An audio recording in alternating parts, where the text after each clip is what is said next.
Hello my lovely soul family, आपके लिए एक और रीडिंग लेके आ गई हूँ। और आज का टॉपिक रहने वाला है, आप लोगों को ये भी हैरानी हो रही है कि आप अकेले खुश क्यों हैं। तो क्या कर रहे हैं ये बातें, इनके बीच क्या हो रही हैं ऐसी बातें आपको लेकर, सहन कर पा रहे हैं या खुश हो रहे हैं कि आप अकेले खुश हैं, यही सब देखेंगे टैरो कार्ड के माध्यम से। और ये सारी बातें हो क्यों रही हैं तो जानने की कोशिश करेंगे आज की रीडिंग में।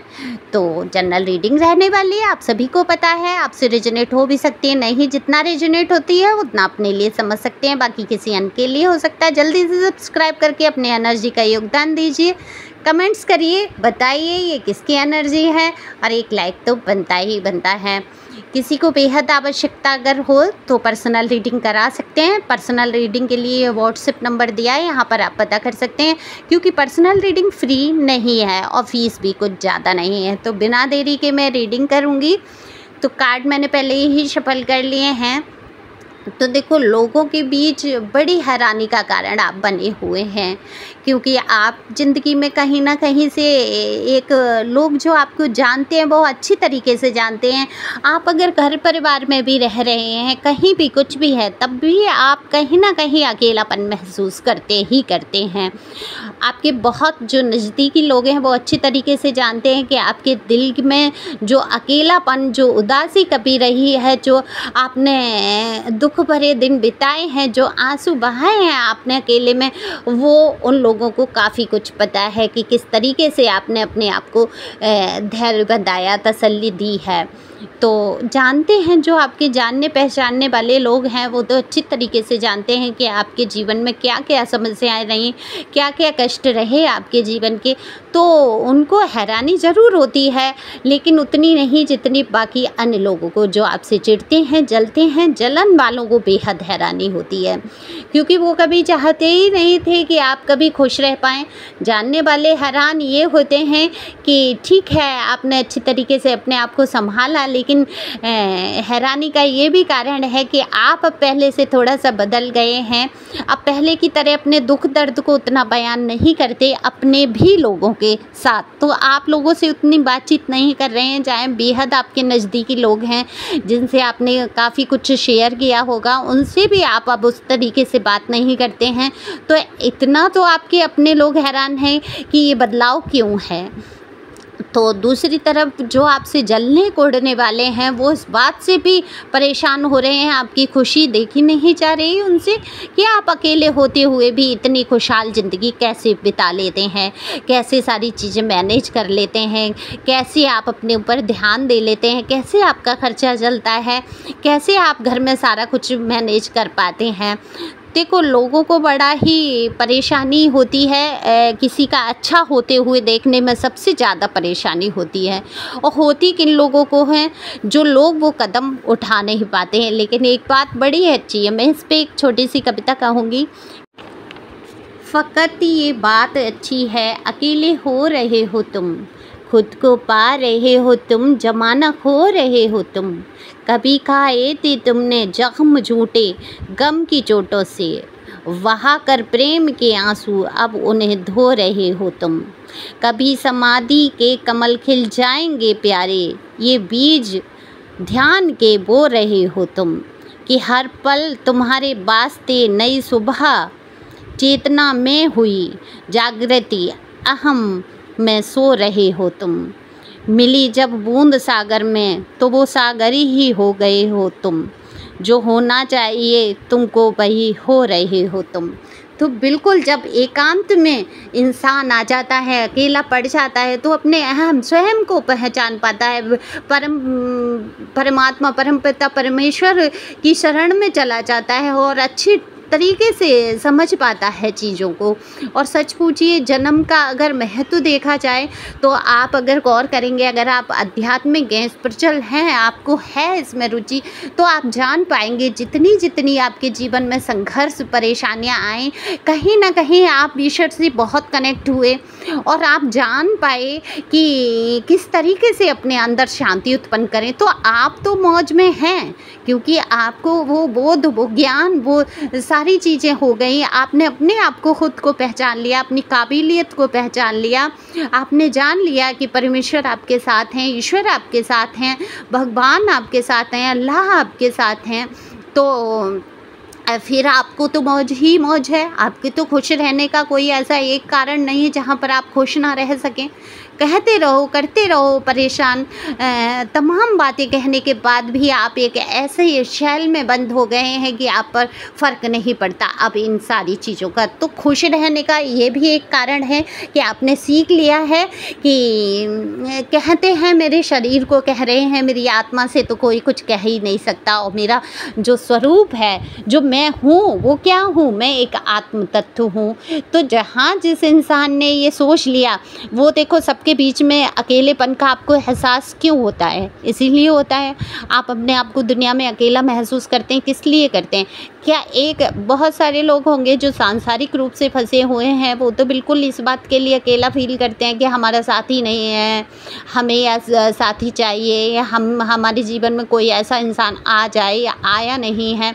तो सबसे पहली मैं बात बता दूं कि जब तक आप अकेले हो ना, तब तक आपकी मौज है ज़िंदगी की, और आप खुश रह पाते हैं, अच्छी तरीके से अपने आप को जान पाते हैं। अगर ये आप शब्दों पर गौर करेंगे, जो मैंने एक कविता सुनाई है आपको, तो देख पाएंगे कि अकेलेपन में ही एक अलग ही आनंद है, और ईश्वर जिस पे कृपा कर देते हैं, कहीं ना कहीं वो इंसान अकेला होता है। तो आपके बारे में बहुत सारी बातें होती हुई यहाँ नज़र आ रही हैं कि लोग कहीं ना कहीं ये सोच लेते हैं या तो आपके जीवन में कोई आ गया है इसलिए आप खुश हैं। मेल फीमेल यहाँ दोनों के लिए समान रीडिंग है। तो अगर कहीं रिलेशन में आपके कोई दिक्कत आई है और आप खुश रहने लगे हैं, पहले की अपेक्षा आप ध्यान नहीं देते उन सारी चीज़ों पे, दुख का उतना अनुभव नहीं करते, या ये कहूँ मैं कि आपने दिखाना छोड़ दिया, दुख होता है आपको, अकेले में आंसू बहाए हैं आपने, और जहाँ तक है हद है कि आंसू सूख चुके हैं, इतने कष्ट में आपने जीवन बिता लिया। तो अब वो आंसू दिखते नहीं उन लोगों को जो चाहते थे आप हर वक्त रोते रहें, तो उनको तो हैरानी होगी आपके इस बदलाव से, बेहद हैरानी हो रही है कि ये तो इंसान पहले रोता रहता था, हम साथ की भीख सी मांगता रहता था, लोगों को 4 लोगों का हुजूम इसको चाहिए ही था, और आज ऐसे क्या हुआ है कि ये अकेले में भी खुश है, मस्त है, इसका कोई साथ दे ना दे, ये तो अपनी मौज में ही चला जा रहा है। अपने ऊपर रख रखाव आपने करना शुरू कर दिया है, तो लोगों का ध्यान जा रहा है, और लोग बड़ी हैरानी से देखते हैं कि इतने दुख में, इतनी मुसीबत में, इतनी परिस्थितियों में भी आप अपने आप को इतना संभाल के कैसे रख लेते हैं। कहीं ना कहीं आप लोगों को लगन बहुत है, आप में से कितने लोगों की ये एनर्जी मुझे नहीं पता, कि कुछ ना कुछ नया करने की, नया सीखने की, नया जज्बा आपके अंदर है। हो सकता है ये देखो, ये तो सबके अंदर ही होता है लगभग, कि लोग देखें मेरी उन्नति को, मेरे बढ़ते हुए जो अवसर मुझे प्राप्त हुए, मैं उन पे सफल हो जाऊं, और मुझे देखे, मैं उन लोगों को दिखा पाऊं जो लोग मुझे चाहते थे कि ये कुछ नहीं कर सकता, नकारा है, नकारी है, या जो भी आप देख रहे हैं, मेल फीमेल अपने हिसाब से लीजिए। तो कहीं ना कहीं आपने आज जो प्राप्त किया है, जो भी आपके जीवन में आपने अपने आप को बनाया है या बनाने की कोशिश कर रहे हैं, तो बिल्कुल आपको भी है कि वो लोग देखें, समझें। लेकिन आप में से कितने ही लोगों को ये आ गया है कि अब हमें किसी को कुछ दिखाना नहीं है, हमें क्यों दिखाना है, हमें केवल जो कुछ भी दिखाना है, जो कर्म, जो क्रियाएँ मुझे करनी है, सांसारिक रूप पे ना करके मैं ईश्वर को समर्पित करते हुए करूँगा या करूँगी। क्योंकि आपने अच्छी तरीके से जान लिया है, जो संसार अगर देखा जाए, आप नज़र उठा के देखेंगे तो क्या देखो, कमाना भी ज़रूरी है, पैसे होना भी ज़रूरी है जीवन में, क्योंकि जब तक जीवन है तब तक सारी चीज़ों की ज़रूरत है, और जीवन निकल गया तो आप देखो एक मरे हुए व्यक्ति के पास जाइए और उससे कहिए कि बहुत अच्छे कपड़े लाए हम तुम्हारे लिए, उसकी स्थिति क्या रहेगी, वो वैसा ही रहेगा। सोना है, चांदी है, पैसे लाए हैं हम तुम्हारे लिए, करोड़ों रुपए लाए हैं, वो हिलेगा डुलेगा, उठ के बैठेगा नहीं। आप कहिए सुंदर स्त्री का संग आपको प्राप्त होगा, उठ जाइए, क्या वो उठेगा? नहीं, वो वहीं पड़ा रहेगा, क्योंकि उसके लिए वो कोई मूल्य नहीं है। जब तक जीवन था ये सारी चीज़ें चाहिए उसको, और जीवन निकल गया तो उसका मूल्य तो समाप्त हो गया, वो चाहे कीमती से कीमती वस्तु हो। यहाँ तक कि शरीर ही जब त्याग दिया तो शरीर का भी मोह नहीं रह गया।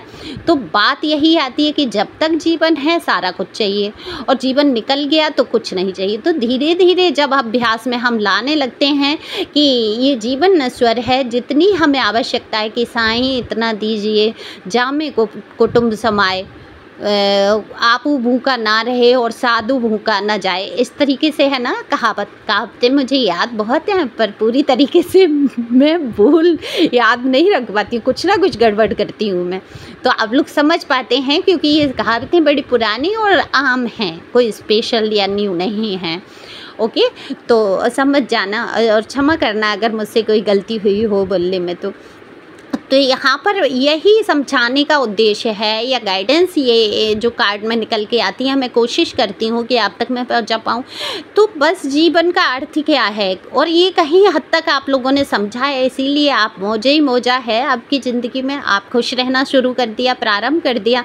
कहीं ना कहीं आप सोचो कि कोई चिल्ला रहा है ज़ोर ज़ोर से, और आप अगर उसको देखो और समझने की कोशिश करो कि ये कह क्या रहा है, उसकी तरफ गौर से देखो और सुनो और जानने की कोशिश करो कि ये कितनी दफ़ा इसने दोहराया, और इसके एवज में मैंने उतने ही दफ़ा वो शब्द दोहराए हैं। तो क्या आवश्यकता है उन शब्दों की अब?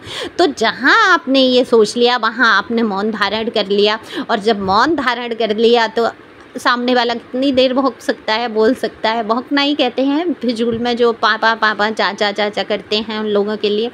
तो ये अनुभव से आप सभी लोग गुजर चुके हैं। तो अब जिन लोगों ने ये सीख लिया कि नहीं, आप वो 50 बार दोहराई हुई बातों का मेरे जब अर्थ ही नहीं है तो मुझे सफाइयाँ क्यों देनी, क्यों बोलना, जो समझना है जो सामने वाले को वो समझ के रहेगा। तो ये जो समझ जब से आपके अंदर आई, आपने मौज बनानी शुरू कर दी, यानी कि आप अकेले में बेहद खुश रहना प्रारंभ किया है। जितने आंसू थे, जितने वो तो सब आप बहा चुके। वो ईश्वर ने आपके अंदर जो ज्ञान उपजाया जो कष्ट देकर, तो उसकी बात बहुत होती है यहाँ पर इन लोगों के बीच। कि सबसे पहले तो यही हैरानी है कि आप खुश रह क्यों रहे हैं। एक तो जलन का कारण ही होता है, लोग चाहते ही नहीं हैं कि आप खुश रहें। आपके आसपास के लोग बहुत ही नेगेटिव मुझे दिख रहे हैं, नेगेटिविटी है। आप प्योर सोल मुझे यहाँ पर नज़र आते हैं, लेकिन कभी कभी आपके ऊपर भी ये सारी बातें हावी हो जाती हैं और आप लोगों की बातों पर ध्यान देने लगते हैं। क्योंकि थोड़े समय के लिए कभी कभी कहते हैं ना कि बहुत ज्ञान ध्यान में होने के बावजूद भी ऐसी बातें सामने आ जाती हैं कि मन को विचलित कर देती हैं। तो वहाँ पर आपको विचलित होने की ज़रूरत नहीं है। आप जिस एनर्जी में हैं उसी में बने रहें। लोग तो ये सारी बातें करते ही रहेंगे, इनको हमेशा की तरह हैरान करते रहिए। नए नए काम करिए, रचनात्मक कार्य सीखिए जो कि आपको बहुत रुचि भी है सीखने में। और बहुत सारे लोग मुझे यहाँ पर दिख रहे हैं ईश्वर में बहुत ध्यान, पूजा, भजन, जप तप करते हुए, अपने रूटीन के काम आराम से करते हुए। और बहुत सारे लोग मुझे ऐसे दिख रहे हैं जिनको बागबानी का, पौधों का बहुत शौक़ है, बहुत लगाव है नेचर से। तो बिल्कुल नए नए पौधे लगाते रहिए, उगाते रहिए फूलों को अपने जीवन में, अपने वातावरण को शुद्ध करते हुए चलें। लोग तो बातें करते रहेंगे, आप इनको हमेशा हैरानी में डालते रहेंगे। तो thank you for watching my channel. Thank you angel, thank you God, thank you प्यारे व्यूअर्स।